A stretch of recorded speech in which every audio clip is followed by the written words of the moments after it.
Krishna Krishna, Hare Hare, Hare Ram, Ram Ram, Hare Hare. You can make me the co-host. We'll start with prayers. Om Ajnanatimirandhasya Jnananjana Shalakaya Chakshurunmilitam Yena Tasmai Shri Gurave Namaha. Nama Om Vishnupadaya Krishna Presthaya Bhutale Srimate Bhaktivedanta Swami Namine. Namaste Saraswate Deve Gauravani Pracharine Nirvishesha Shunyavadi Pashyate Deshatarine Vancha Kalpatarubhyascha Kripasindubhya Evacha Patitanam Pavanebhyo Vaishnavebhyo Namo Namaha. Jai Shri Krishna Chaitanya Prabhu Nityananda Shri Advaita Gadadhara Srivasadi Gaura Bhakta Vrinda Hare Krishna Krishna Krishna Hare Hare Hare Rama Rama Rama Hare Hare Mukam karoti vachalam panghum langaite girim yatkripatamaham vande paramananda madhavam Sri Chaitanya Ishwaram Sri Gurum Dinatarinam. Hare Krishna. So very happy to be with all of you. I'm feeling very privileged to be speaking on today's shloka because traditionally whenever we have the Bhagavatam class in our temples, in our ISKCON temples, we first start with Jai Radha Madhava. So they will not be able to have effective call and response. I sing Jai Radha Madhav and nobody will be there to respond. And that's why we are not doing that.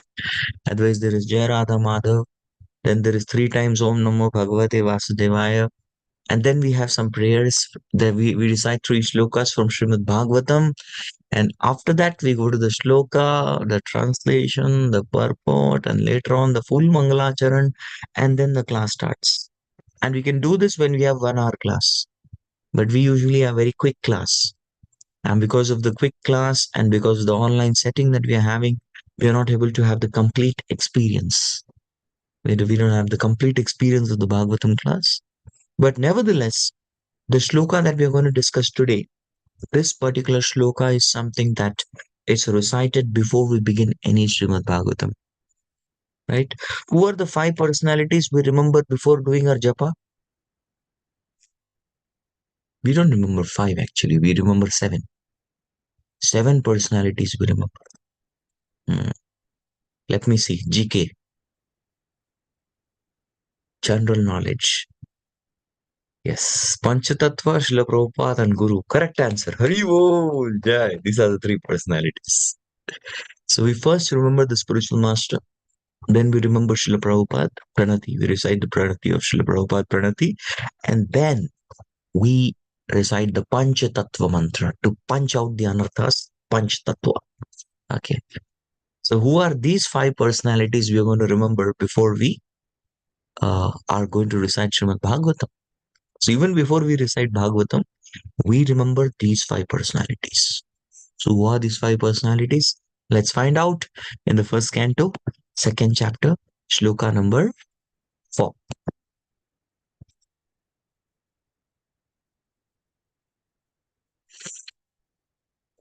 Okay. Narayanam namaskritya naram chaiva narottamam devim saraswatim vyasam tato jayamudiraye.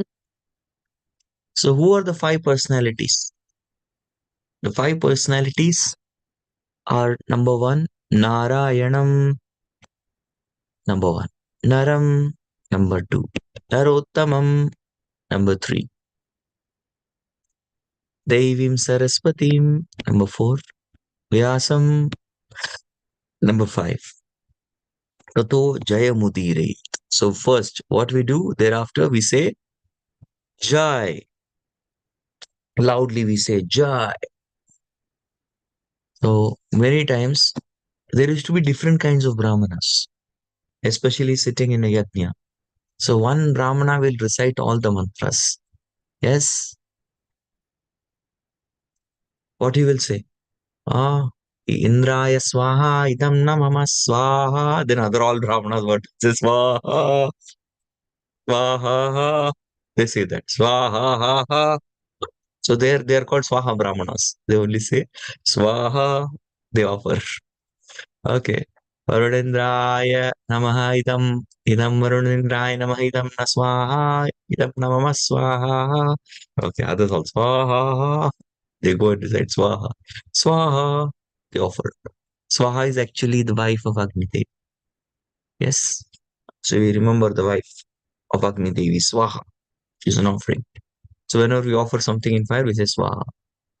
Similarly, in the Prem Dhwani, the lead singer, he will sing Jai Om Vishnu Pada Paramahamsa Parivrajakacharya Ashtotar Shata Shri Srimati His Divine Grace Abhay Charanarvinda Bhaktivedanta Swami Srila Prabhupada ki Jai. All other devotees, what they say? Jai. First time I heard Prem Dhwani, I decided I will never recite this in my life. I'll give it to someone else. I'll sing Aarti. That is very sweet. Aarti and Hare Krishna Mahamantra. Prem Dhwani, it seems very tough, difficult. So that will delegate to others. I thought like that. Very nice. Hey, devotees, videos. I'm just reminding those of you who really want to turn on the videos, they can turn on. It'd be very nice if you can turn on the videos. Okay. Yes. So what are these five personalities? And why these personalities? That's something very important for us to know. First of all, we need to understand that the compilation of Srimad Bhagavatam, where did it take place? The compilation of Srimad Bhagavatam took place in, any idea? Where did Vyasadeva compile Bhagavatam? Oh, I gave hint already. He compiled the Srimad. This is going to come in the first canto, chapter number 7. So the first canto, chapter number 7 is very clearly going to indicate us that Vyasadeva was sitting across the river Saraswati in his ashram, and the place was surrounded by different kinds of Badri trees. And that's why it's called as Badrika Ashram. Yes, in the Himalayas, Badrika Ashram. And who are the main deities of Badrika Ashram? The main deities of Badrika Ashram are Nara Narayana Rishi. Yes, Nar Narayana Rishi. So first obeisances are offered to Narayana Rishi. So that is why it is Narayana Namaskritya. Whom are you offering obeisances? We are offering obeisances to the deity of Vyasdev, in front of whom he sat, and they witnessed the writing of Srimad Bhagavatam. So Narayana Rishi and Nara Rishi. Now we want to know who are these two personalities, Narayana Rishi and Nara Rishi. Narayana Rishi and Nara Rishi are non-different from Krishna and Arjuna. So they are twin brothers who appeared as an incarnation to teach renunciation, to teach vairagya, tapasya, to teach how to do sadhana. These two personalities. So Narayan Rishi is non-different from Krishna, and he was a personality with 4 hands. And then his twin brother is Arjuna. So you can just see Krishna and Arjuna are so intimate. They come together so many times. Even when Lord Krishna is teaching Arjuna the 4th chapter, it is Bahuni me Vetitani Janmani Tavacha Arjuna. We both have spent many births together, yes. And many of the births I've given Bhagavad Gita instructions. Arjun, you don't remember, I remember everything. Ajopi san avyayatma, bhutanam ishwaropi san, prakritistvam abhishtaya sambhavami atma maya. I am avyayatma, I am special atma, because of which I remember every birth. We have taken births together. And some births we are bhai, we are brothers. Yes, we have been brothers in certain births. So the first obeisances is to Nara Narayan Rishi. So when we recite the Bhagavatam, who we should remember? I personally remember Krishna and Arjuna. Right? And now, the first and second is clear. Who is the third personality? Okay, now you all have to guess. Who is this Narottama? Prabhupada says the supermost human being. So who is this Narottama? Is it Narottam Das Thakur from Chaitanya Leela? Who is this Narottama? Any idea? Who is Narottama?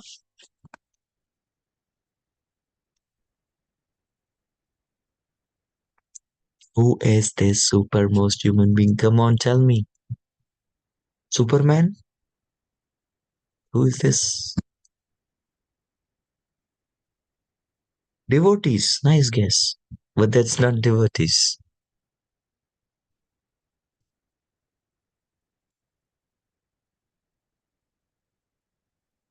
Krishna, that's the right answer. Krishna is Narottama. Yes, because Krishna incarnated, no, Lord incarnated among the human beings. And he's the supermost human being. Yes, he's the best human being. So the real Superman is actually Krishna. Narottama literally means Superman. So the real Superman is Krishna. Narottama. So Narottama is the personality of God at Vasudeva. Om Namo Bhagavate Vasudevaya. And then fourth, Devim Saraswati. How many of you used to pray to Saraswati before starting your studies in childhood? Anyone? Saraswati Namastubhyam Marate Kamarupni. Anyone? Correct? Some of us used to pray. Because Saraswati Devi is the goddess of education. If you pray to Saraswati, she gives good buddhi, intelligence. And it's fact, she's a demigoddess for the education. In fact, Keshav Kashmiri, the Kashmiri Pandit who came to argue with Chaitanya Mahaprabhu as Nimai Pandit, he was a bhakta of, he was a devotee of Saraswati. Correct? But this Saraswati is different. Acharya has mentioned in the commentary that this Saraswati who is being mentioned here is not that Saraswati who is the wife of Brahma. No. This Saraswati is very special. She's the energy, Shakti of Krishna. She's the potency of spiritual education. Saraswati. Devim Saraswati. So this Saraswati Devi is the one who initiated Brahma with the Kama Gayatri. The Gayatri mantras. It is actually Krishna who first gave the Gayatri mantras. Yes, and Brahma became the first Brahman to recite Gayatri. But he gave Gayatri mantras, the secret mantras, to Brahmaji through this potency of Saraswati. So this Saraswati is the one who empowers Brahmaji. Right? And then finally, who was the last personality to remember? Vyasadeva. So Vyasa literally means Vyasa is an incarnation. Vyas means one who expands the glories of Lord. It's called Vyas. Expands Lord's glories. And that's why the seat that is offered to the speaker of Bhagavatam is called as Vyasapit or Vyasasana. Because that is the seat of Vyasdev. So it's a very big responsibility for the devotee who's sitting there. It's the seat of Vyasdev. And sitting on the seat of Vyasdev, one is propounding the glories of Vedavyas. He's doing the work of Vedavyas. That's to expand the glories of Lord. Keep doing Kirtan. Lord's glories will keep expanding. Every day the number of Bhagavatam classes in the YouTube are increasing or not. Yeah. How many temples? Many temples live stream. So that many classes have increased. And somehow you type one verse, ISKCON devotees, don't go to people who don't have, they're not in parampara, no use. So type ISKCON classes, Srimad Bhagavatam, first canto, second chapter, fourth verse. And you hear 10 random classes. You will find everybody speaking differently.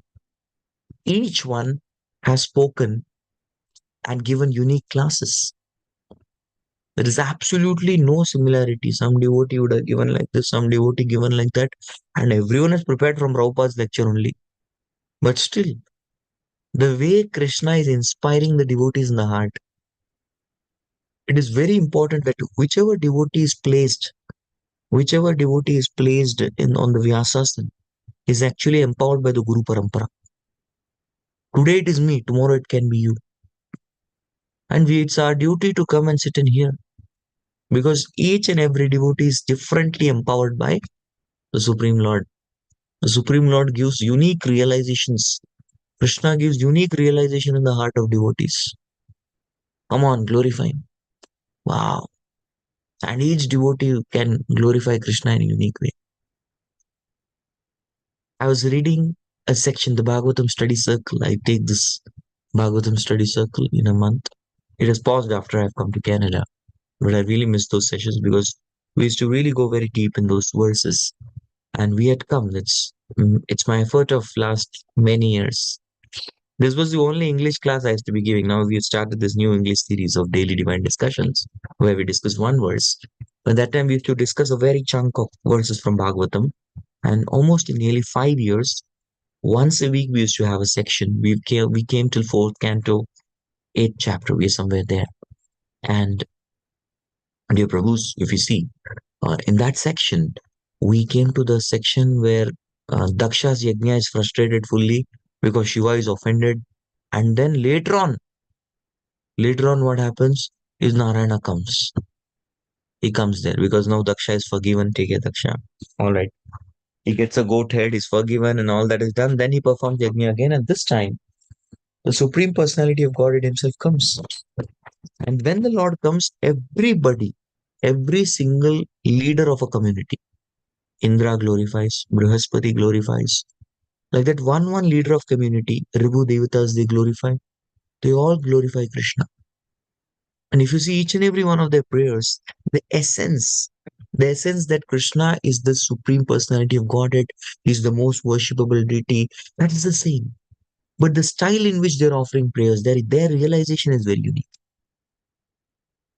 So similarly, because every devotee is in a different situation in Krishna consciousness, they will have unique realizations. And that is the sweetness of Sangha, where Krishna is blessed. Any sincere devotee who is serving stably, any sincere devotee who is serving with purity, just trying to follow the Guru Parampara, any devotee who is trying to serve one's best to please Krishna, that heart is blessed with many realizations. And those realizations is very sweet to hear. And that's why we all come to hear realizations. Wow, definitely this devotee must have realization. Let's hear. It's very nice. And when two devotees, they have same realization. It's not possible to have same realization. It's possible to have similar realization. That reinstates our conviction. We become more convinced. Oh, correct, correct. How many of you become convinced? You hear some point in Prabhupada's lecture, and you're hearing the same point after some time some other speaker's lecture. Very nice. We become very convinced. In heart of heart, we say, "Arey, this devotee is like nicely listening to Prabhupada's lectures. Very good." But when two realizations match, it is not that one of them is the copycat. They forgot to put copyrights. No, you will find that when realizations match also, our conviction is even more intensified. Yes, very good. That means bhakti is working. See, both of them have reached the same realization, same conclusion. It's working. That gives us more conviction. So Vyasadev. This time, the incarnation of Vyas, his name is what? His name is Krishna Dvaipayana.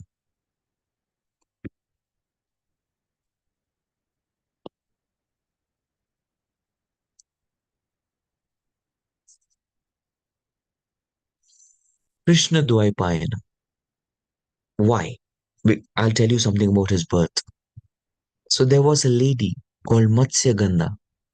She was a fisherman's daughter, and there used to be always this horrible, abominable smell coming out of her body because she would always be with fishes.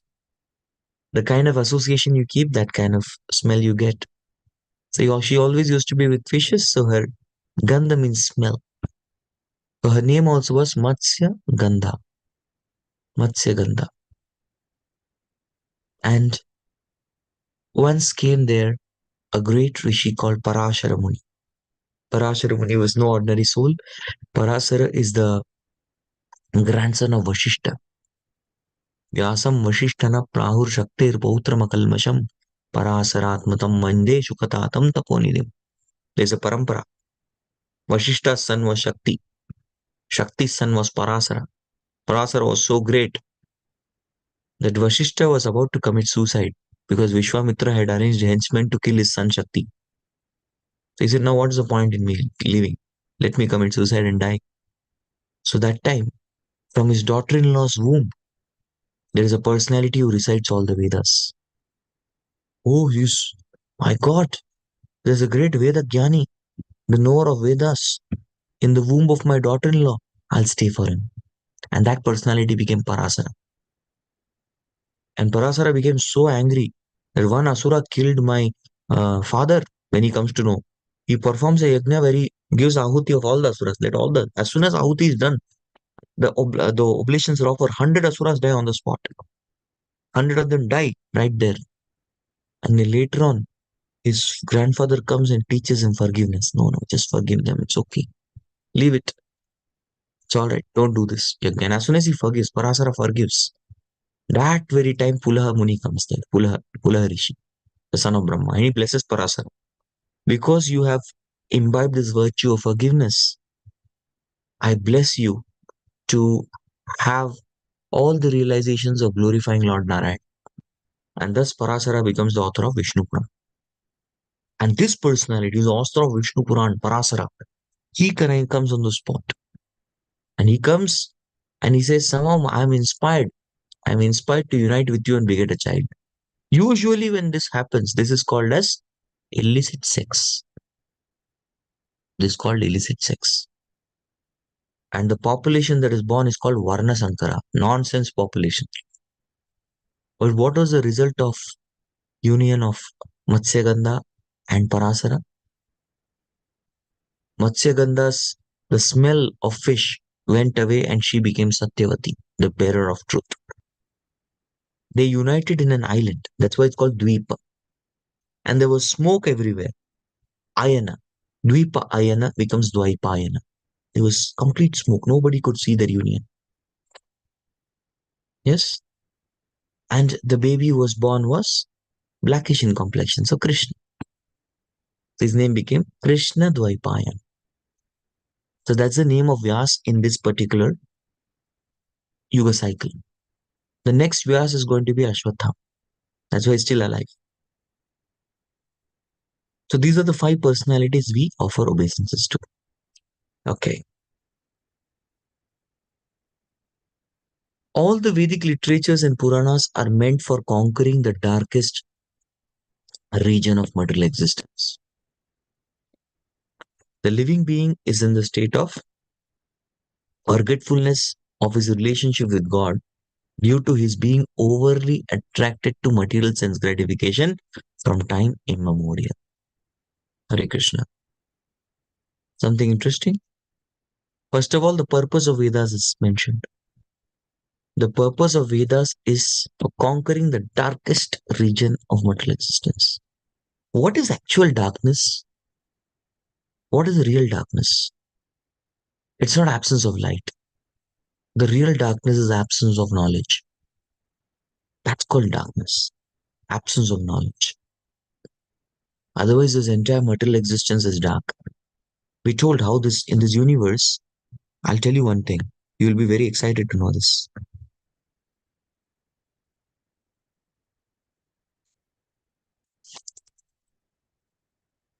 So these lines did not go down. I'll try to get these lines also down. Hari, Hari.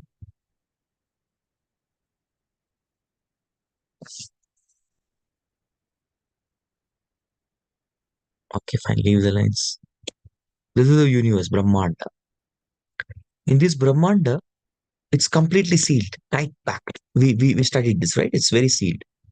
Some ray of entrance from Brahma Jyoti comes and sun gets the reflection.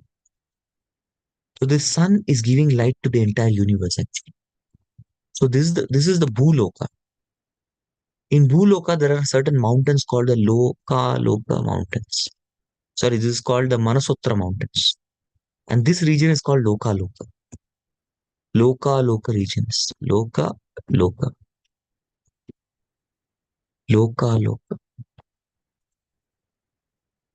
This is pitch dark because they don't get the rays of sun ever in their life. They are cold and dark. And who's sent to this darkest region? Even the hellish planets are dark regions. Yeah, hellish planets are also dark, but the hellish planets have certain kinds of snakes who are called as Nagas.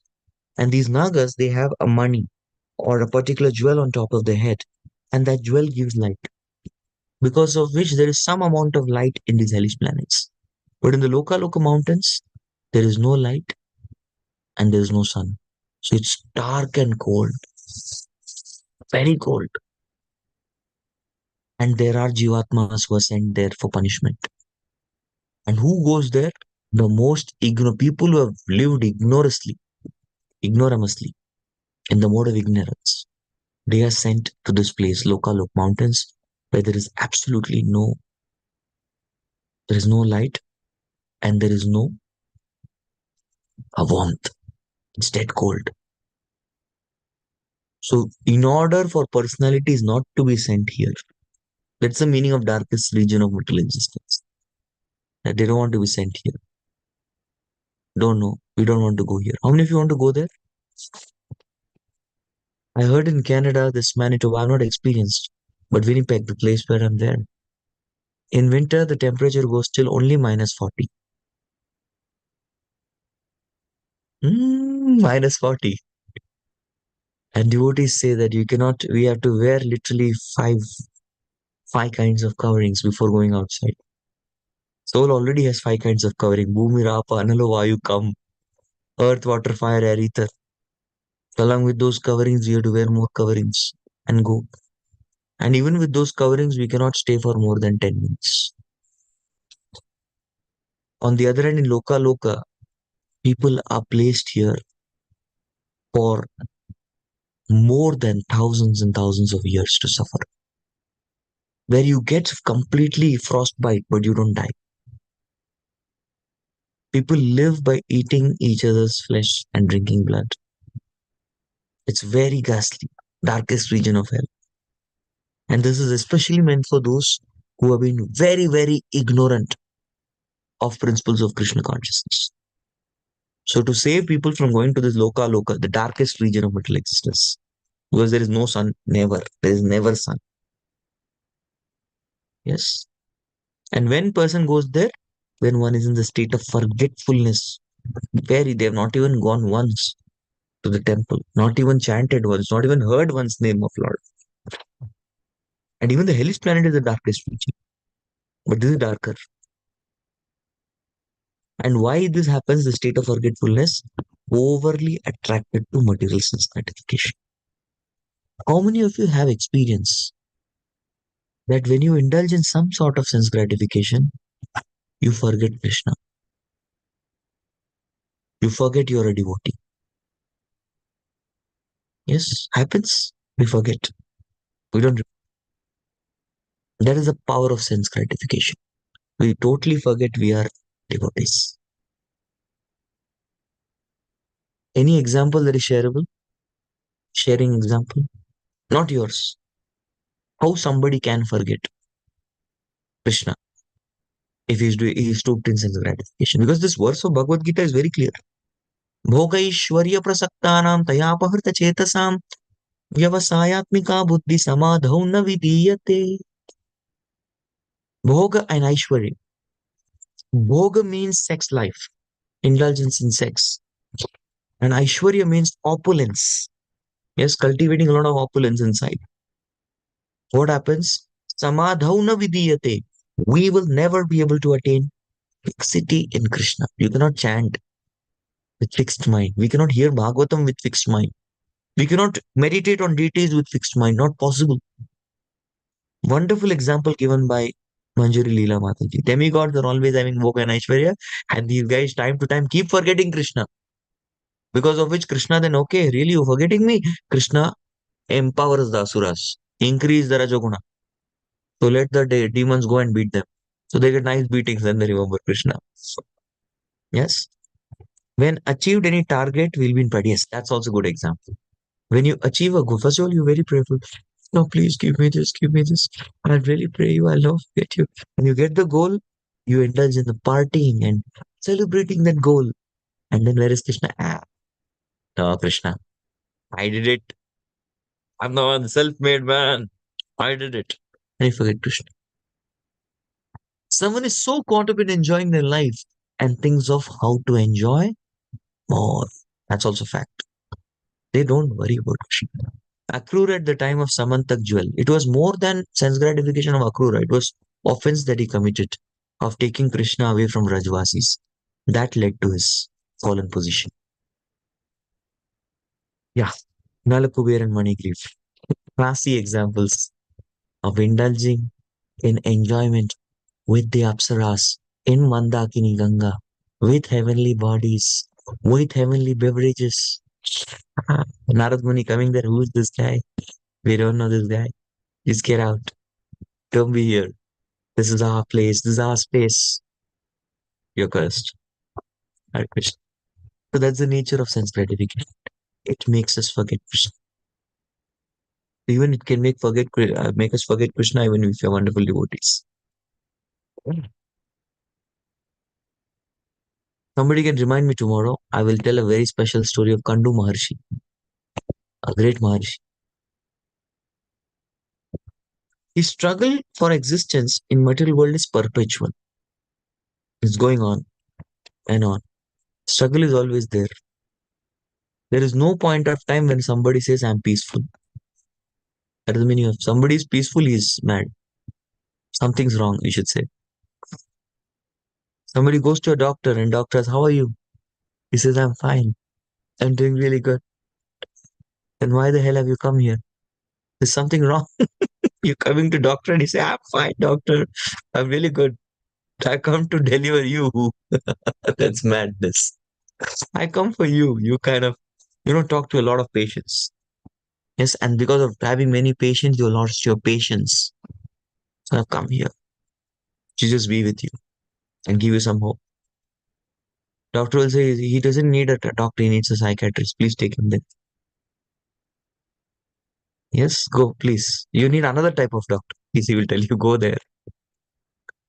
So it's impossible for a person to say, I'm not struggling. We are all struggling. And no matter how many plans, it is not possible for him to get out by any plan. There is no way we can escape Maya. When you can escape, suppose there's an enemy and you're making a very good plan. How can you escape from that enemy? Provided enemy doesn't see your plan. But as we are making plans, Maya is looking exactly at our plan. And she's laughing loudly. I know this one already. Many of them have tried this and miserably failed. I know it. Try it. It's not going to work. So there is no way of making happiness in this world trying to cheat Maya. Not many people have tried. They have tried a lot of plan making, but the struggle can never be avoided. Even if somebody is the more richest person, most famous, the most popular, the most revered and worshipped, the most influential, no matter what, these people are also suffering. How many of you have met rich people, stinking rich people who are suffering? I met. I know how many of you have met very popular people who are suffering? I have met. How many of you have met very beautiful people who are suffering? Yes, no matter it's six opulence of Krishna you get, you will suffer. We get all six opulence of Krishna also will suffer. But suffering is must. It's a must.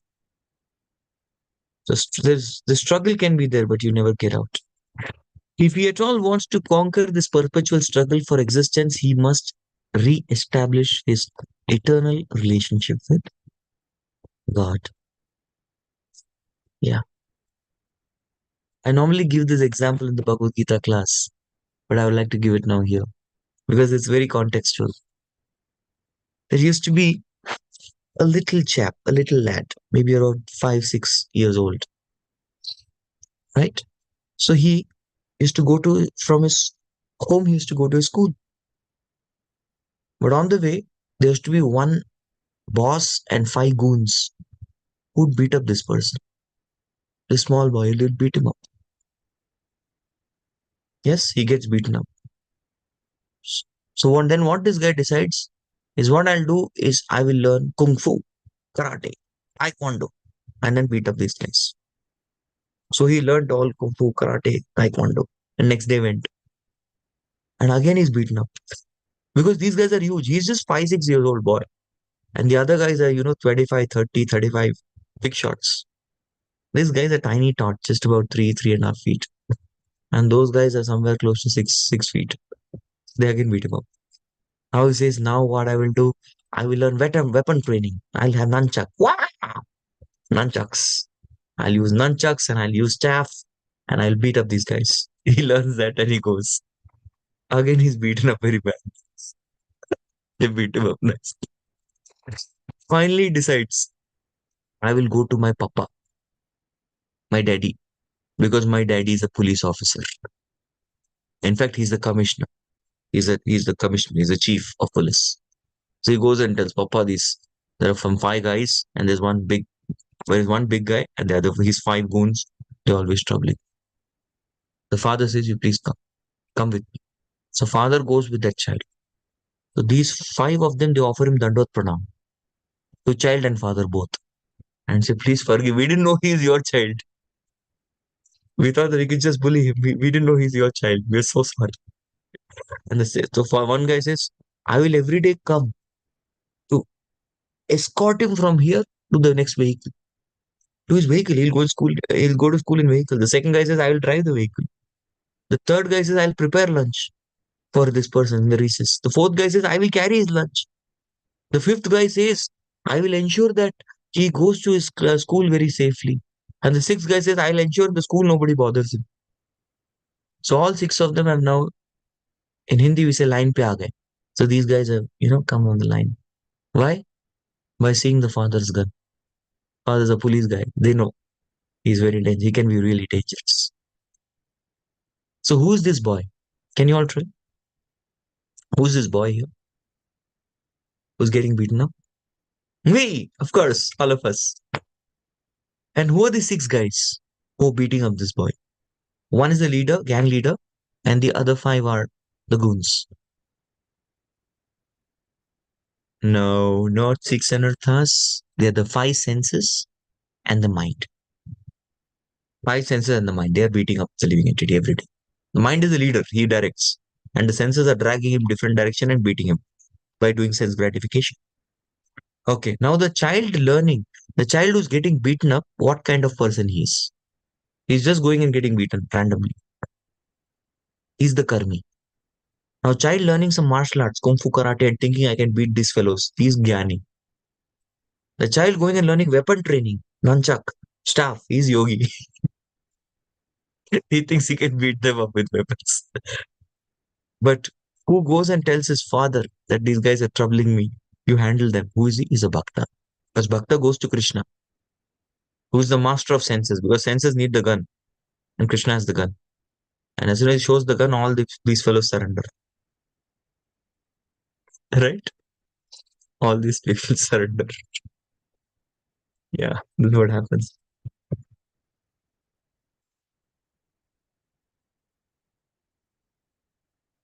Anyone who wants to adopt such remedial measures must take shelter of literatures such as the Vedas and the Puranas. Foolish people say that the Puranas have no connection with Vedas. Yeah, these are stupids. Because Vedas is Shruti and Puranas are Smriti. Actually, Shruti is the one eye of Brahmana and Smriti is the second eye. And when we have both these eyes together, we get Shastra Chakshu. Chakshu means what? Chakshu means eye. And Shastra Chakshu means what? Having the eye of Shastra. I'll give you $1 million. How many of you are willing to give up your one eye? 1 million. Anyone? 10 million. One eye only. Second eye you can keep. No, both the eyes are important, right? So similarly, Shruti and Smriti, both are important eyes for Brahma. You cannot give up one eye and say, "Oh, I will only watch with one eye." Then that will be a partial vision that you'll have. So nobody wants to give it. The Puranas are the supplementary explanations of the Vedas intended for different types of men. Yes, people in the mode of goodness, passion, ignorance. We saw this yesterday.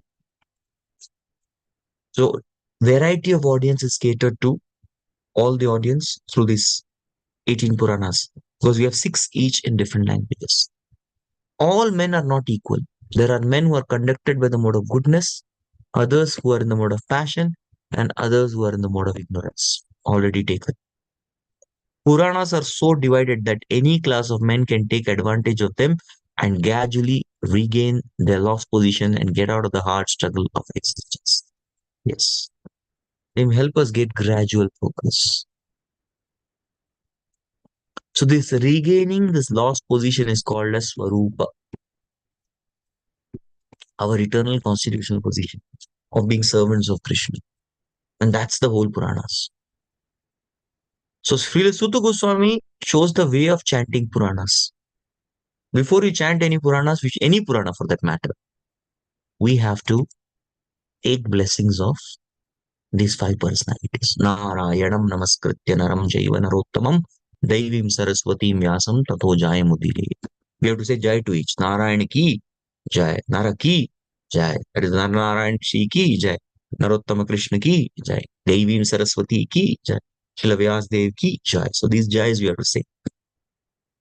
So when we say this Jai in our minds, then we become properly qualified to recite the Puranas. So aspiring preachers, please learn the rules. Sutta Goswami is training us, learn the rules. Whereas Bhagavatam is what Purana? Spotless Purana. It is beyond the three modes. It is not goodness, passion, or ignorance. It is meant for Paramahamsas. Correct? So what to speak of this Purana? This Purana also we are supposed to remember this five personalities. I'll just end with this. Usually there are some Puranas. Puranas usually have some subject matters. Mahapuranas have more subject matters. Usually any Purana having more than 7, 8 subject matters are called as Mahapuranas. And usually some of the Puranas are 4 to 5 subject matters. But Srimad Bhagavatam has 10 subject matters. In the introduction, I told all of you, Atra Sarga Visargascha Jnanam Poshanamutaya Manvantra Ishanukata Nirodha Muktirashaya. You can see this. What are these 10 subject matters in the second canto, first chapter, 10th verse? You'll get to know what are these 10 subject matters of Bhagavatam. So Srimad Bhagavatam is a Mahapuran because it has all 10 subject matters. Other Puranas may have 4 to 5. They are just Puranas. There are some Upapuranas also who have hardly any subject matters. But Mahapuran means more than 7, 8, and even among Mahapurana, Bhagavatam has all 10. Okay? At this particular point of time, I'm not in a position to take question answers, but nevertheless, I'm deeply, deeply appreciative of each and every one of your presence in today's discussion. Thank you very much. Hare Krishna, Krishna Krishna, Hare Hare, Hare Ram, Ram Ram, Hare Hare, Granth Srimad Bhagavatam ki jai. Jagat Guru Srila Prabhupada ki jai. Samast Gaur Bhaktivedanta ki jai. Nitai Gaur Premanande, Hari Hari Go. Thank you all very much. See you all tomorrow. Hare Krishna. Hare Go.